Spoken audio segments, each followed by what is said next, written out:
Okay. Hello, everybody. Let me get to speaker view. Okay. Hello, everybody. I'm Sudha Jamthe, and here we are, another Friday, our 25th episode of Sudha Live. Thank you, everybody, for hanging in there with me. It has been such an amazing journey. So here we talk about AI opportunities. I started out sharing jobs and events and fellowship and what's happening in the AI space for the week that I find as opportunities that you can use to get engaged and go deeper and do your part. And periodically, I find an exciting topic and an amazing guest. And so today is one of those days. So hang in there. We will talk to an amazing person to learn a different area of AI, which is very, very relevant to every one of us. Okay. So I always like, let me get started here. I just forgot to record here. Okay. Okay. So I'm doing this on Zoom and it's streaming on to YouTube, LinkedIn, and Twitter. So thank you wherever you are that you're joining me. All of this would be recorded in the respective places. You can watch that, or you can just go to my newsletter. Let me share that screen so that you can go take a look at that. So it is bit.ly/Jamthe newsletter here, bit.ly/Jamthe newsletter. And don't forget the title of what this is called. This is just a list name. So this is all the people who have shown interest in this newsletter, and I've morphed this newsletter over time with your feedback on what you want it to be about.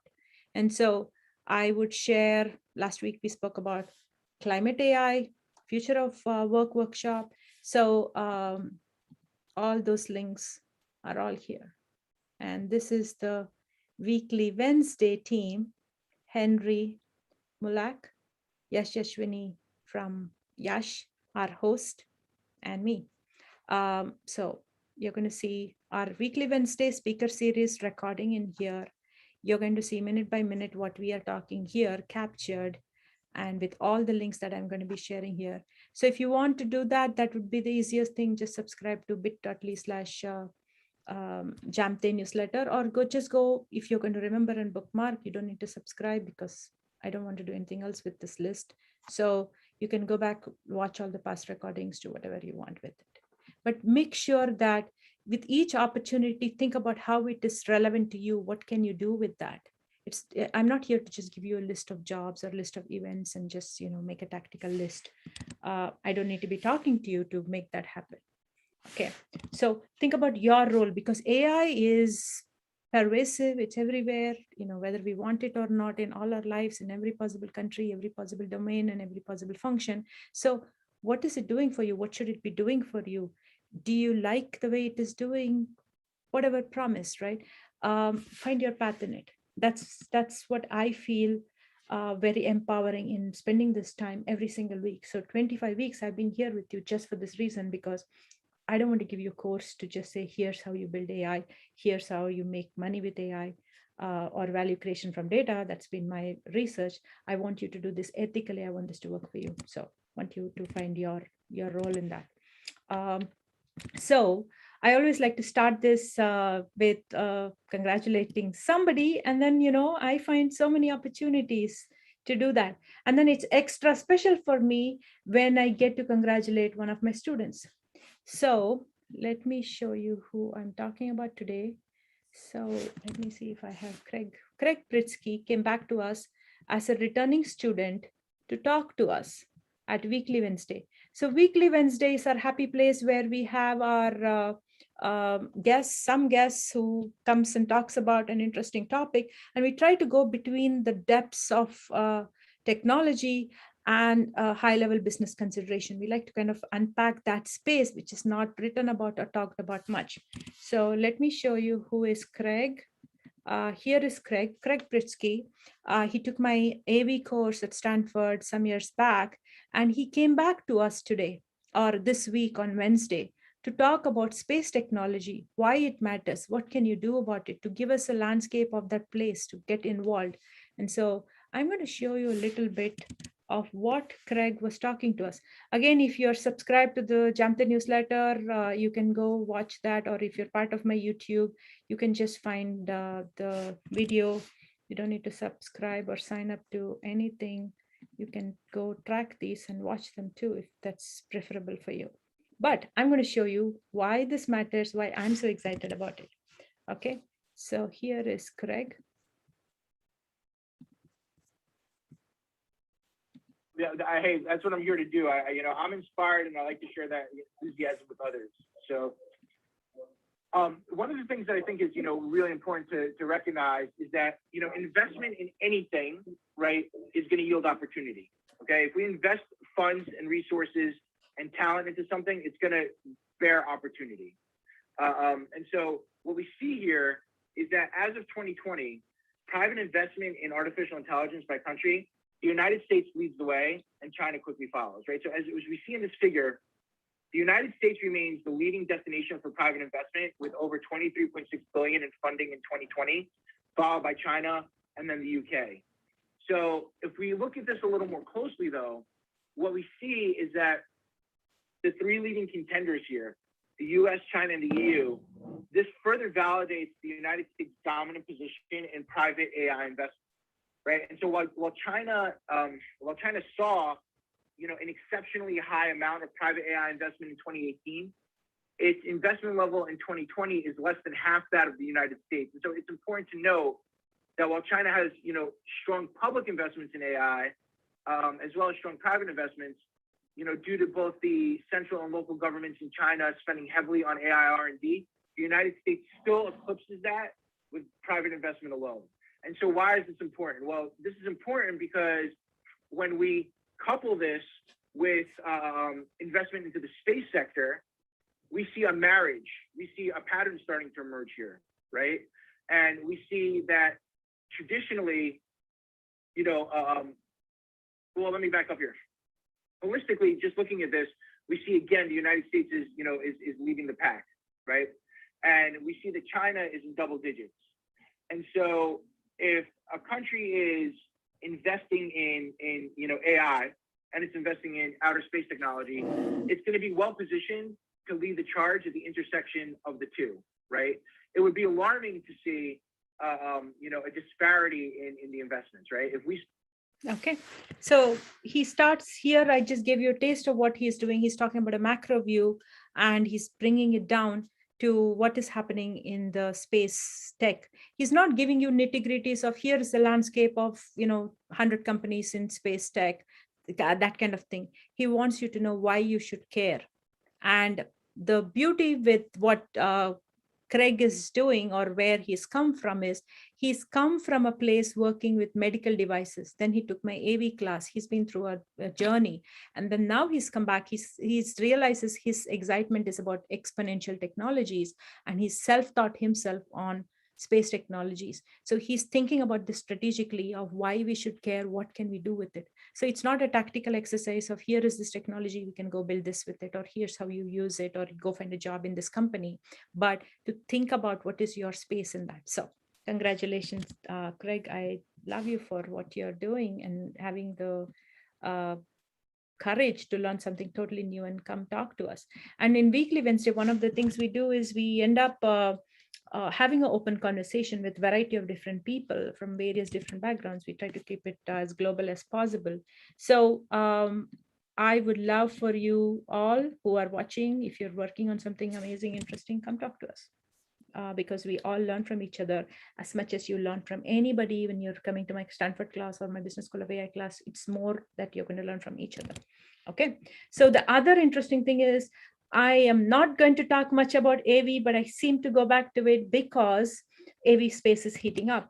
So I want to congratulate Ananya Sen, who worked on an interesting paper with me that just went live. It is called The Path to Autonomous Driving. And we looked at, what is the state of AI? What is the state of AV? What are the business drivers and what has changed in that space? So that is one that is currently live. And it is in the Journal of AI, Robotics and Workplace Automation. In fact, it's an inaugural launch issue of this journal, and it's peer reviewed, and it took many months for us to get to this place, but I'm very proud of Ananya and enjoyed my work getting here. So recently, one of the things I've been working on is I've been working on inclusive AI. And so I just started thinking about what is the AI ethics situation with the AV. And I'm not talking about the trolley problem. There's been a lot of citations and talks about the trolley problem. I started thinking about driver management systems. So driver management system is a topic that's kind of bubbling up, and TechCrunch had an article this week. So I've been working on a paper on looking at the inside of the car and how inclusive it is. Again, it's peer reviewed and stuff, so I'm not allowed to talk about it till it gets to publication, but I'll be sure to tell you when I'm allowed to talk about it. But meanwhile, one of the things we did as part of the project was to look at facial detection.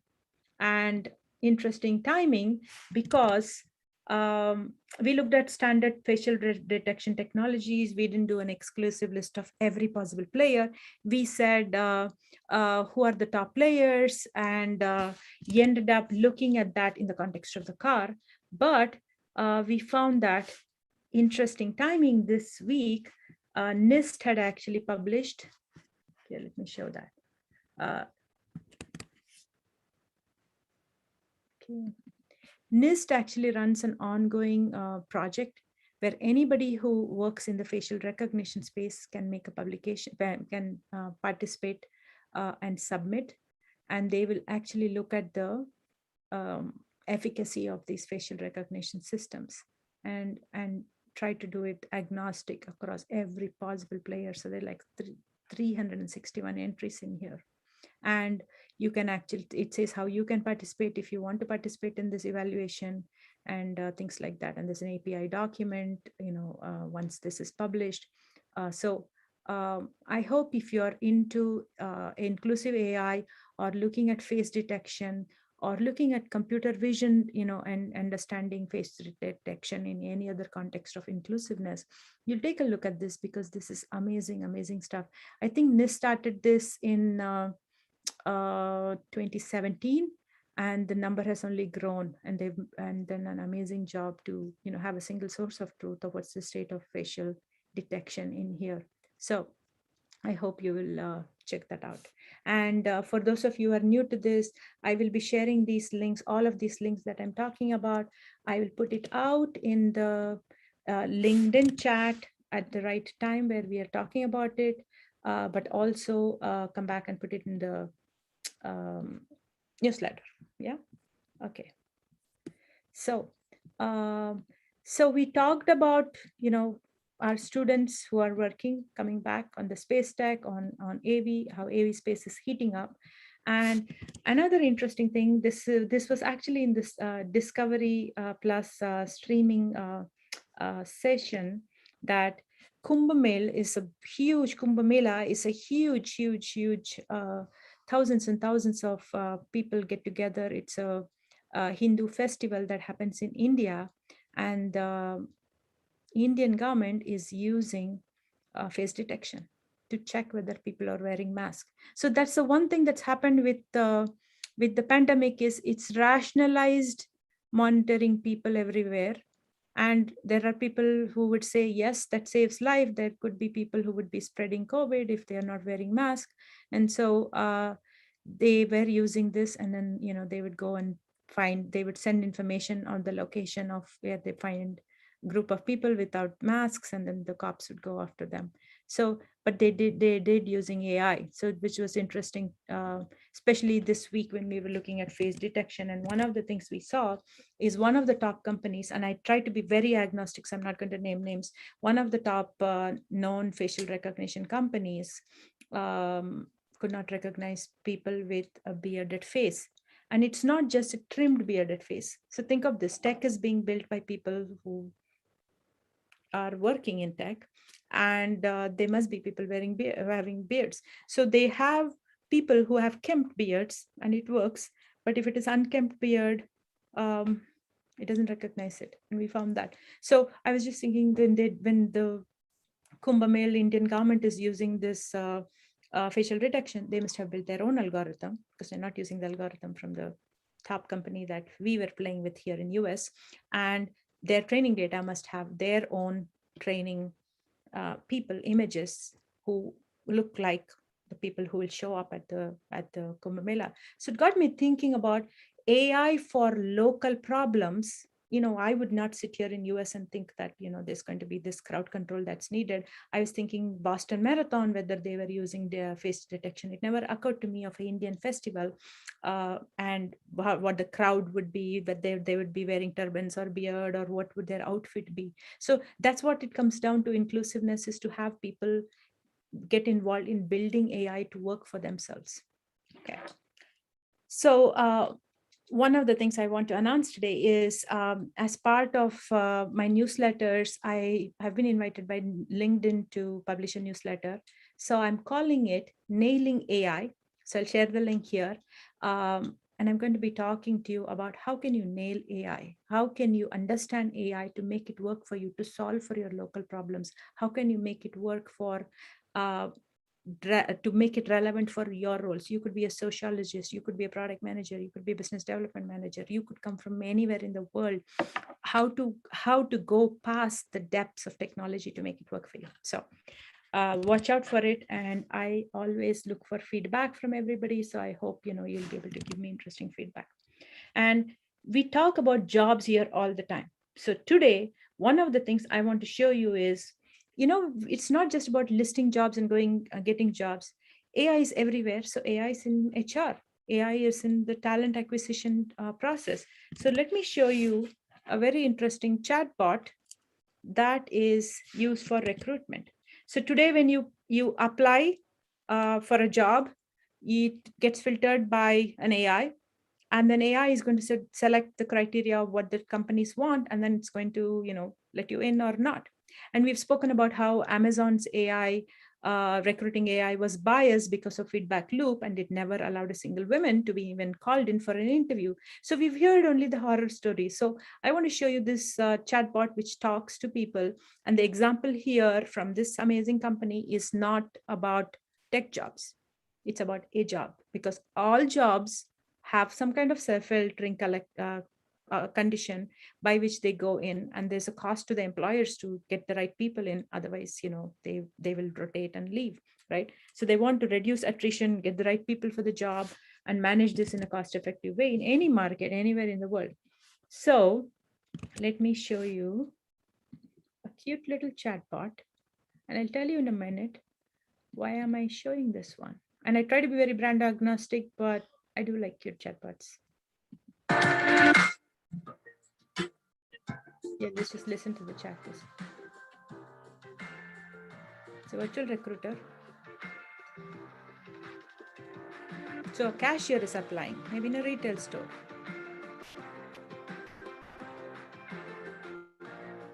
Looks like a restaurant. Okay.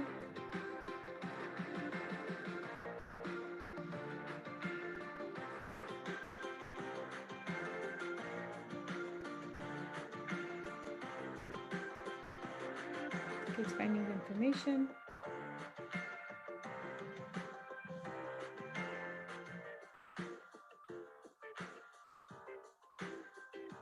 Don't you love an AI which says, when may I assist you to an interview?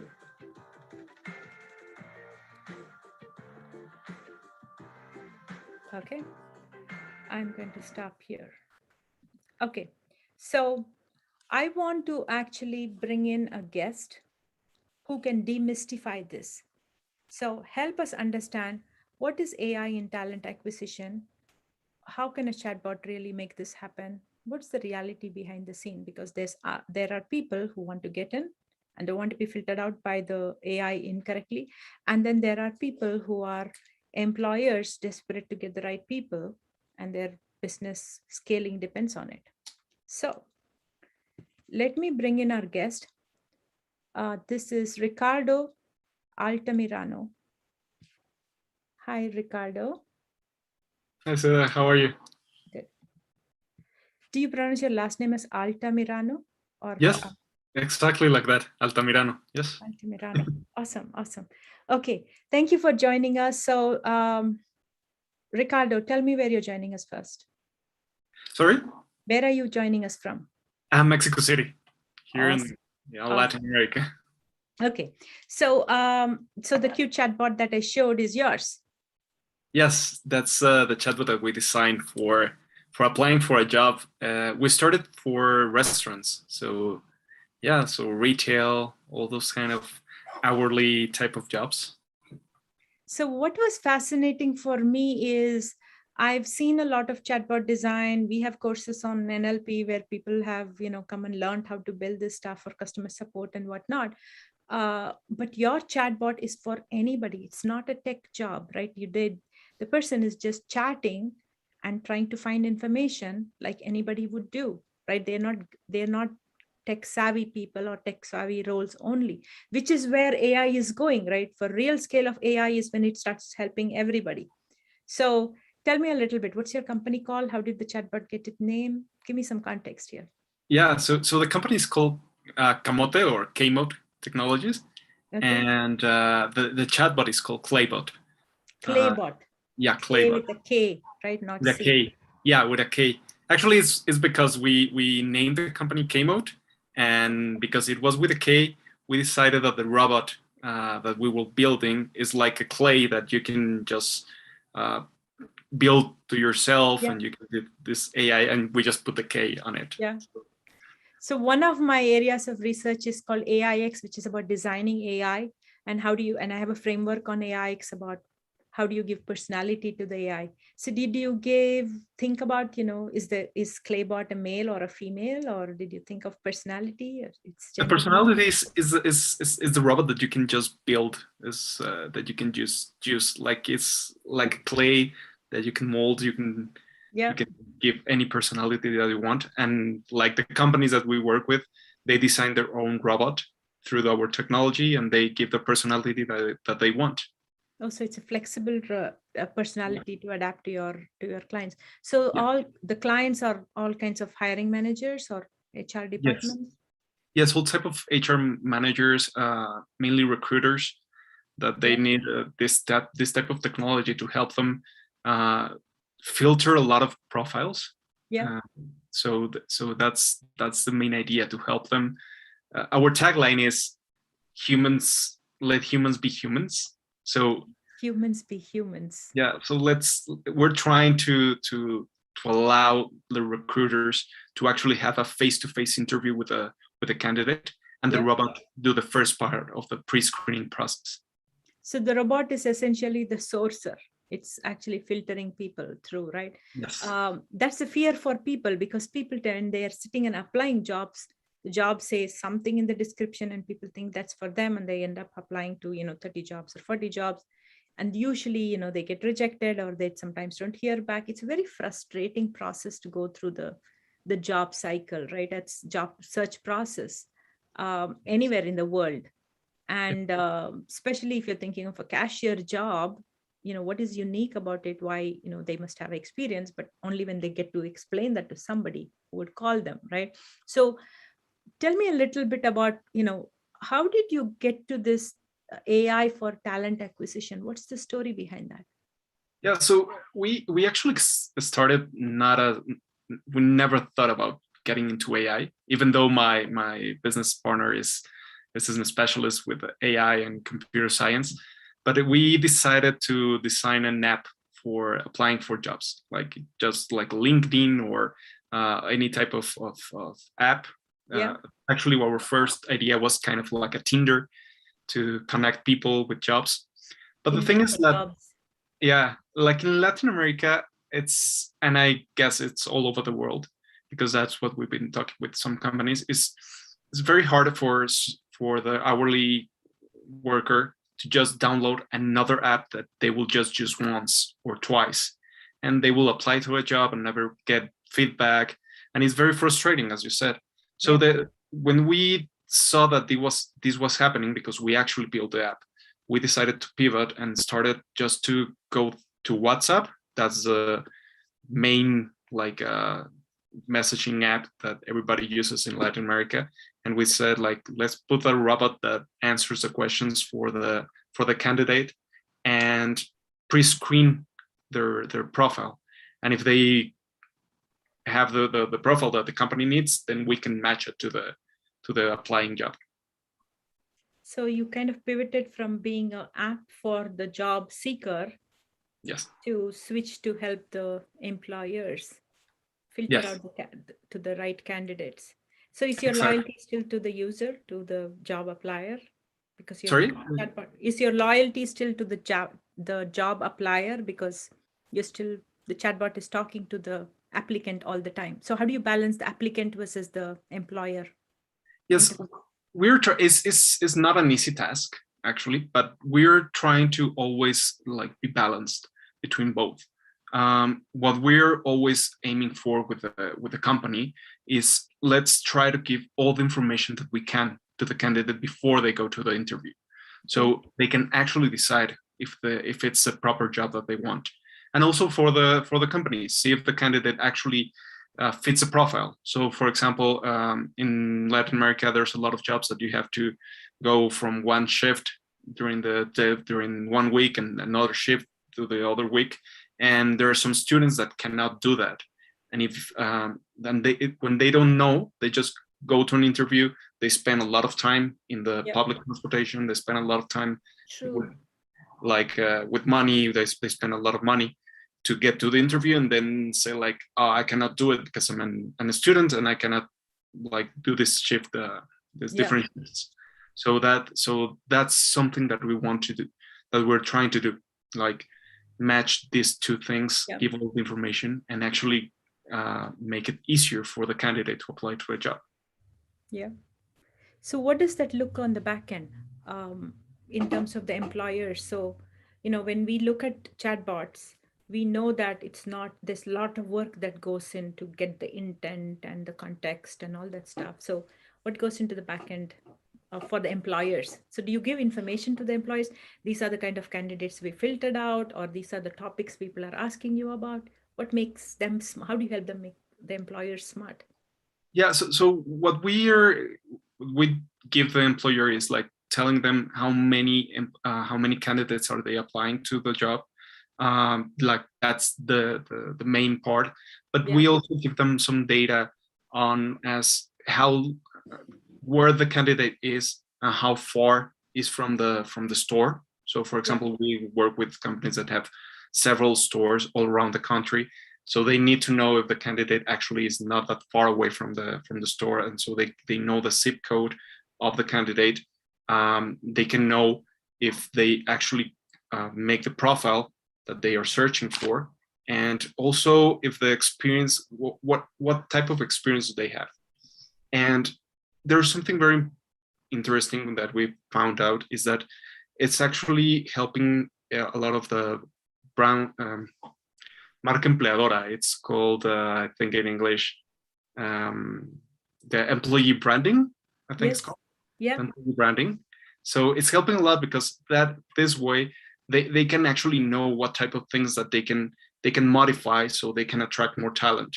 So for example, there's a lot of students applying for a job, and they say like, we have to make something special for the students, for their shifts, right? So this is some data that they are getting through all these conversations, and knowing why the candidate is not applying to the job, or why are they not showing up, for example, for the interview. Yeah.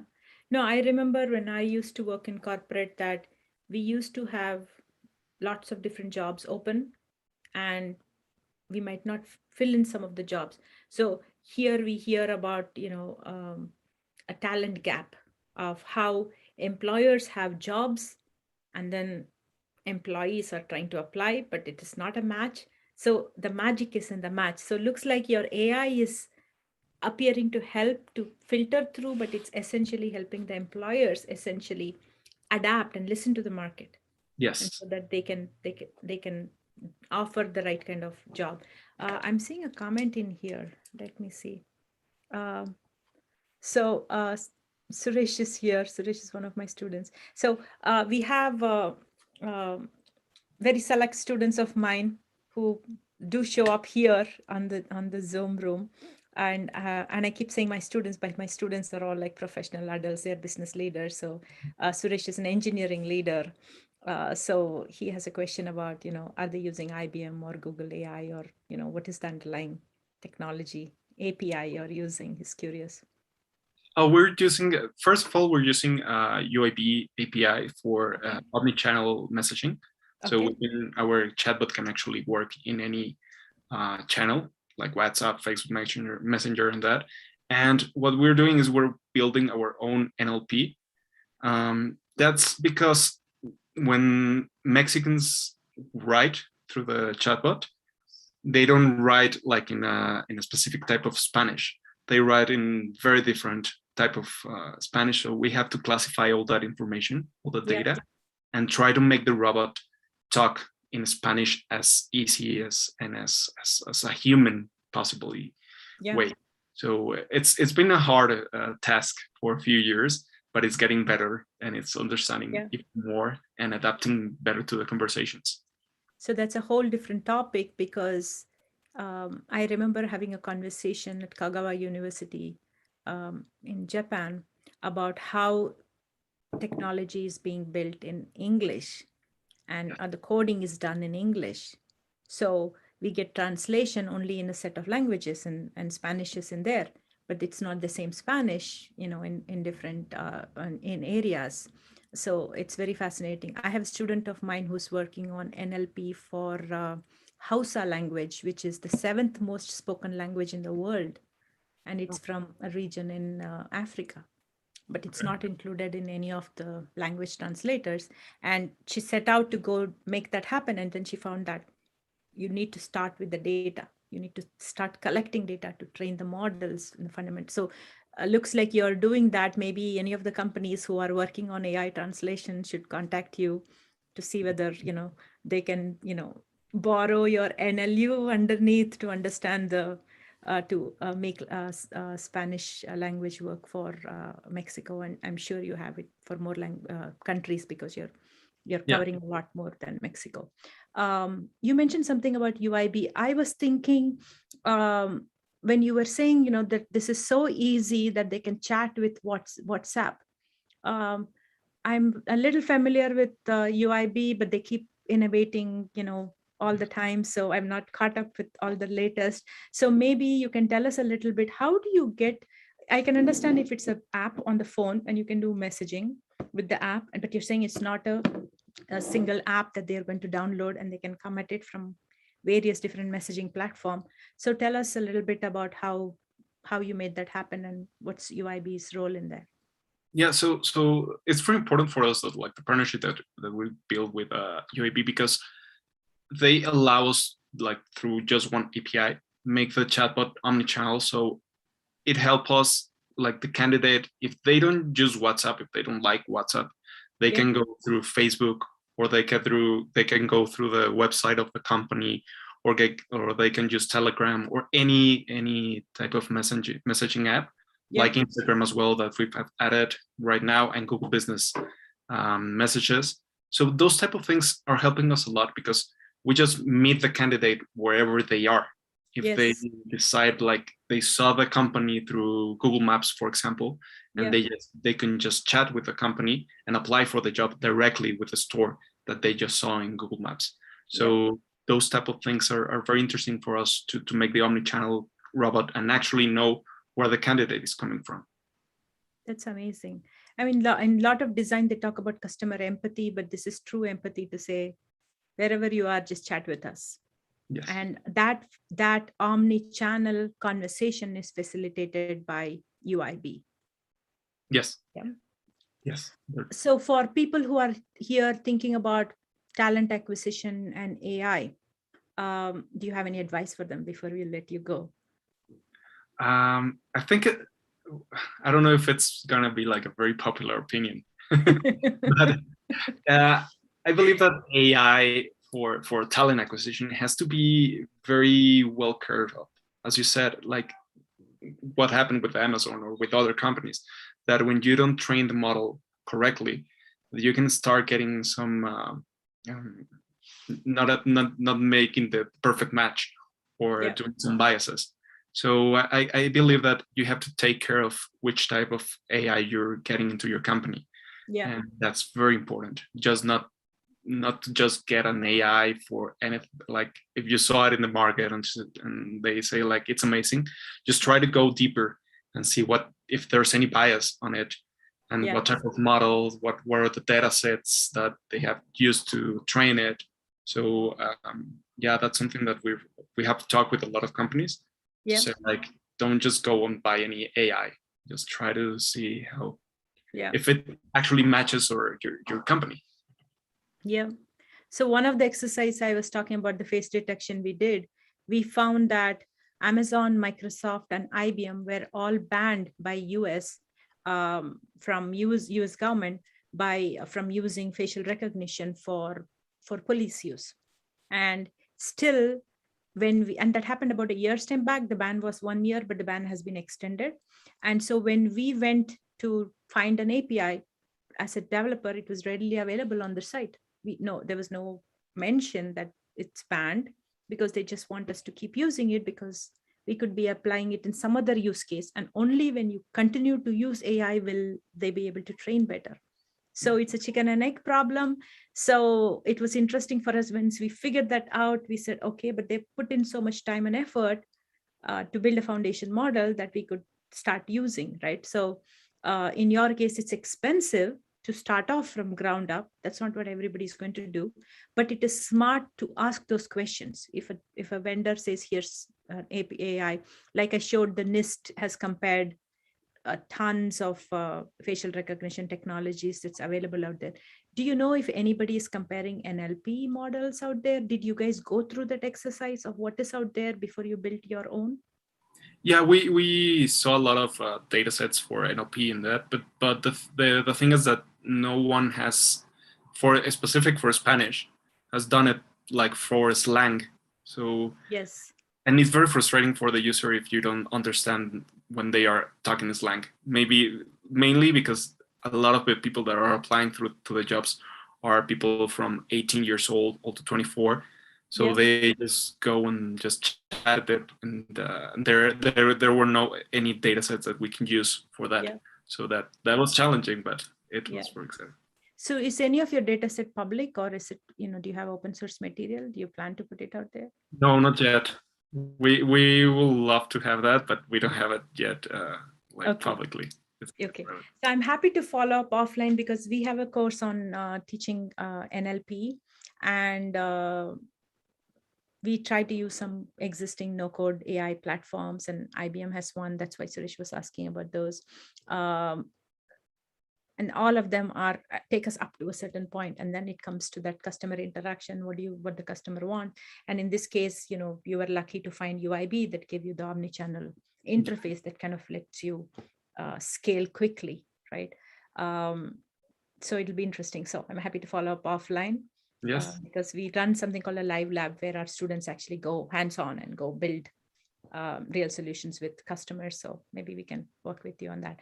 This is fantastic, because it's changed my perspective on talent acquisition from thinking of this as filtering and harmful for the employees, saying, hey, we are not, AI is kind of a roadblock, and how do we go past that, to the other perspective. That's the challenge and the beauty of working in AI space. There's so many stakeholders.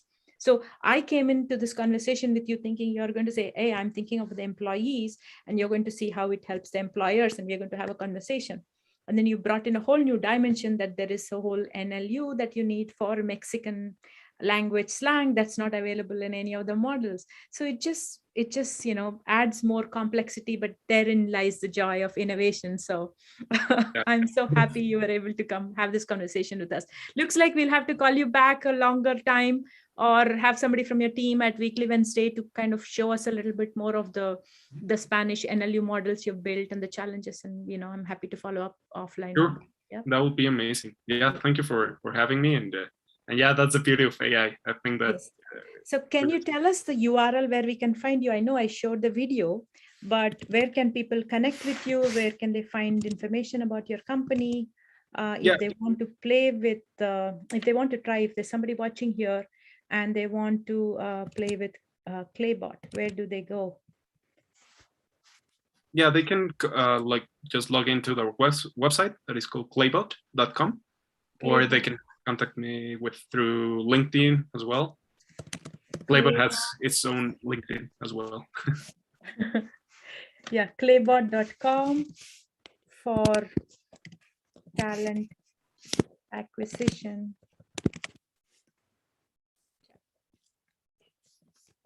Omni-channel. I'm just typing that in LinkedIn. Omni-channel interface. Yeah. Okay. Awesome. I will be sure to follow up with you to get your links so that we can put it in our newsletter so people can access that. And those of you who are watching on LinkedIn, I'll make sure at this point time where we are talking, at that point where you're watching, the links will show up and you can connect with Ricardo. Thank you so much, Ricardo. Thank you so much for your time. We appreciate you coming here and having this amazing, and it's such a candid conversation. So I look forward to continuing our conversation offline and wish you much success. Thank you so much. Thank you very much for having. Bye. Ciao.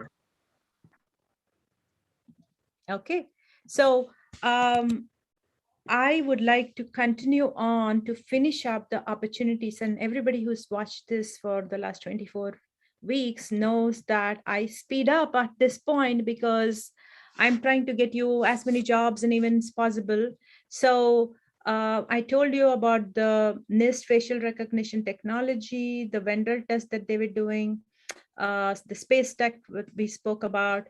PwC has announced a 5-year plan to invest $12 billion and recruit 100,000 hires to build sustainability. And this news came to me. Let me thank the right people involved. So this news came to me thanks to Juan Carlos Giraldo. And here is the link for the article on what they're talking about. It's a Forbes article, so I'm going to share that with you. Yeah.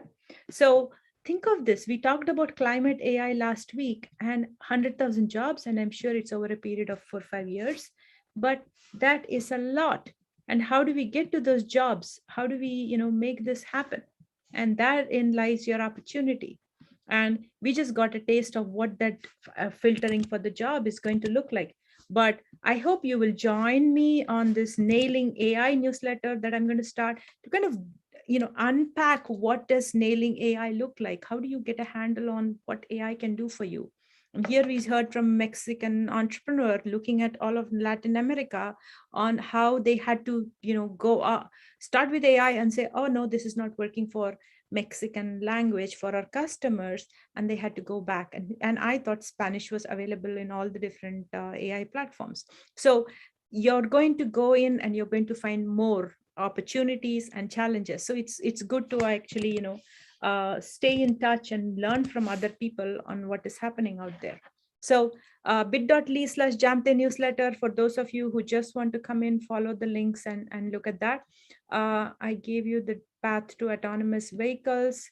Let me tell you about a few other interesting things that is happening this week. So this week I did this AI ethics ethics for technology leadership class for my Barcelona technology students. And I just loved it. I always love my new batch of students, but this was amazing experience because they were all ready to go change the world. And we had like a good discussion about business models and business model evolution. So AI is one of those technologies whose business model is not yet set. So it's not that some tech companies are going to build a model, you're going to use their API as a piece of software, and you're just going to go make it work for your company. To make it work for your company, if you're an entrepreneur, if you're an existing big company, you're going to use your own data. You're going to understand your customers. And so there's a lot more in nailing AI. So we're going to have a lot of fun conversation with nailing AI as I get the newsletter ready for you. So one of the events that I'm going to be talking coming up this week. So this coming week is Thanksgiving week for us. in US. So thank you for, for all of you who are going to be celebrating, happy Thanksgiving. But for me, before I go into Thanksgiving, I'm going to have a fun conversation. Here is an event. I want to share the screen with you. It's happening in Argentina, and this is about IoT and how it is creating a paradigm shift. And it is happening on the 24th, which is the Wednesday before Thanksgiving, for those of you who are here in US. And I'm going to be talking about AIoT, how IoT and artificial intelligence comes together. And my session is pretty early in the morning. This is in Argentina time zone that they're talking about. So my talk is going to be at 7:30 in the morning here in California, or it is going to be like 10:30 in US time. And then for those of you, I told about two events. One is the Datapalooza event at University of Virginia that happened this morning on 19th. And the whole week has been the Black in Data week. So I would love to hear from you. What is your feedback? What kind of topics did you learn? Is there an interesting speaker or some finding from your experience attending this event? So give me feedback. I just don't want to be rattling on a bunch of events or bunch of jobs. I want to know what worked, what didn't, what is good out there, and what is your takeaway from there. So when I give you an event, I'm not going to be able to attend all of these events. So the Argentina Chamber of IoT is the one that is organizing this talk that I was telling you about, conference on November 24th. And I'll be sure to share that in the newsletter. I'll also come and add a comment in here at on LinkedIn. And then December 1st and 2nd is UX Strata conference. And they're doing a very smart thing. They want it to be global. So they're running it a half of day across 3 time zones. And I'm speaking on the 2nd of December at 5 p.m. here or 8 p.m. there. And my topic is about AIX design using character development. So I've come with a new topic along with Dr. Charles Eckham and Viola Meback on how we need to not just let a personality for AI be just left in the hands of engineers. We heard about Clay chatbot, and it is got a personality, but they chose not to. They chose to let the employers decide what the personality should be. They decided not to genderize it, and that's a smart move. But I look at Alexa. Alexa is a female and she talks in a certain way with me. Google Home behaves a certain way, even within my room to voice assistants. So should the AI be genderized?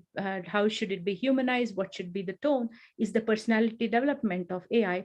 But we've added one more layer to it and said, can we give it a character? So is it is it having a character of being truthful? Is it going to be trustworthy? Is it going to be honest and transparent with us? So those are the characters of it. So that's my framework on AIX, character development. So I'm going to be talking about that on December 2nd, UX Strata, and I will share that link if that's of interest to you. And if you're working in industry, I want to take this, when I go and talk about these things, I'm trying to socialize what I've built as a framework to take and get more people to work with it. So if that's something you're interested, I'm happy to talk to you so that we can build on that, right? Because I don't want to just propose. I'm a technology futurist. I'm always saying, hey, driver management system seems like the next thing, and we need to add characters to AI and to build personality.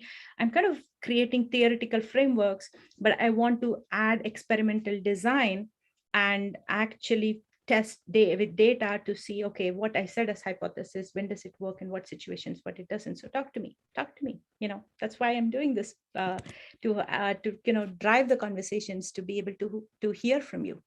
And then on December 3rd, I think I mentioned this already, there is a Repairable by Design by Alexandro Deschamps Sonsino in UK. Fabulous event. You should not miss it if it makes time zone sense for you. And then there's a new one from HAI from Stanford.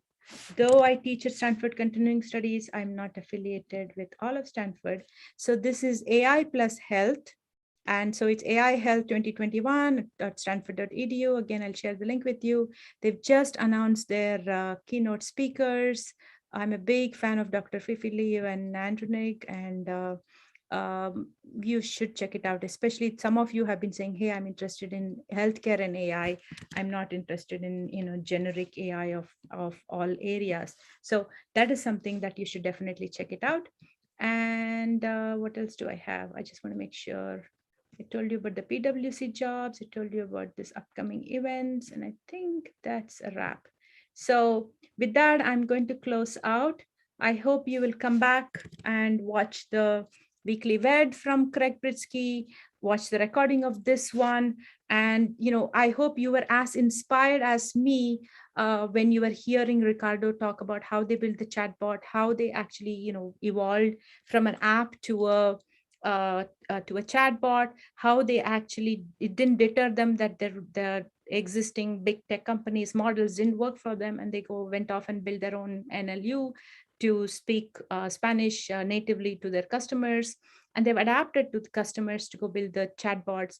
And then they said, hey, why don't we make this omni-channel? And they integrated with UIB. So there's so much to learn in this 10 minutes conversation with this amazing guest that we had. So I hope that was as inspiring for you as it was for me, and you'll connect with Ricardo out on internet and go check out Claybot. And talk to me if you're working in HR, if you're working in talent acquisition, or if you have an experience, because I know there are a lot of other technologies in the jobs space where you get to just talk to an AI, and the AI is checking whether you're a cultural fit. In this case, the chatbot was actually giving information. It was very focused on what it was doing. But there are others who will look at your face and make judgments and say whether you're a fit. And so when we're talking about inclusive AI, we're always going back to not just whether it has data that is trained for all kinds of people, but is it making judgment about you that you don't know what it is? Maybe it's making judgment about my intelligence. Maybe it's making judgment about my emotions. And how is it doing that? What is the construct of that? So this week, Susanna Raj just wrapped up the class on inclusive AI, and the students are all finishing up, going off to do their projects, and they'll finish up the projects offline about inclusive AI and construct. And we had a fun conversation about movement. What is movement? Is it the sprouting movement of a seed? Is it the running of a thief in a mall? Or is it dance movement? And how do you define movement, and how do you teach an AI what is movement as a construct? So there's a lot of areas you could go in when you try to go deeper into AI. So hope you'll join on me on this journey. For starters, look at the jobs I've told you, join the events that I've told you, and come back and watch this and share with me, where do you want to go from here? Should I go? Is there a specific topic that you're working on that's interesting for me, interesting for you, that I should go dig deeper and bring that forward? So let's continue our conversations. And happy Thanksgiving to everybody in America who is celebrating Thanksgiving. Thank you everybody who has been part of this journey with me and helps smarten me up on understanding the complexity of AI, because it is not just my reality, my bias from where I come from. And together we're going to make AI work for it. We're going to nail it. So look out for my newsletter, Nailing AI. And I will be back in touch. Thank you, everybody. Bye. I'm going to stop the recording now. Okay, bye. So stop the recording here and stopping the live stream.